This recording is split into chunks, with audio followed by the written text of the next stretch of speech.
কৃষ্ণনগরের ঘূর্ণি। এখানেই বাড়ি ভারতী পালের। আমরা মৃৎশিল্পী, মিষ্টির হাড়ি বানাই এবং লক্ষ্মী ভাড়ও আমি বানাই। বাবার হাতেই হাতে খড়ি, সেখান থেকেই শুরু মাটির টান। যেহেতু আমরা কুমোর পাল, আমার বাপের বাড়িতে দেখে গেছি এগুলো ছোটবেলার থেকে। ছোটবেলায় খেলার ছলে বানাতেন পুতুল, তারপর কবে যে খেলার পুতুলই জীবিকা নির্বাহের উপায় হয়ে উঠবে ভাবতে পারেননি।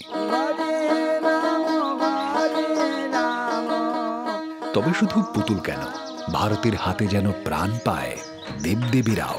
নিপুণ হাতে গড়ে ওঠে দুর্গা, কালী, লক্ষ্মী। স্বামী স্ত্রীর ছিল একটি মিষ্টির দোকান, কিন্তু লকডাউনের সময় দোকান বন্ধ করে দিতে হয়। তাতে অবশ্য হার মানেননি ভারতী, শুরু করলেন আয়ের নতুন উপায়। কি করে সংসার চলবে, আমাকে তো কিছু করতে হবে। তখন আমার ওই পুতুল তোলার মাটি নিয়ে আসলাম।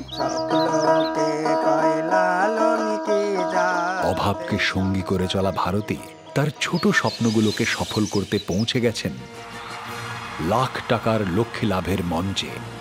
পাড়াপড়শিদের কাছে ভারতী পাল প্রেরণা। তিনি যে এই বয়সেও এই কাজ করছেন তা সবার কাছে দৃষ্টান্ত।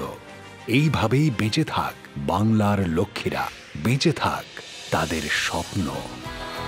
লাখ টাকার লক্ষ্মী লাভ, প্রতিদিন সন্ধে ৬টায় সান বাংলায়।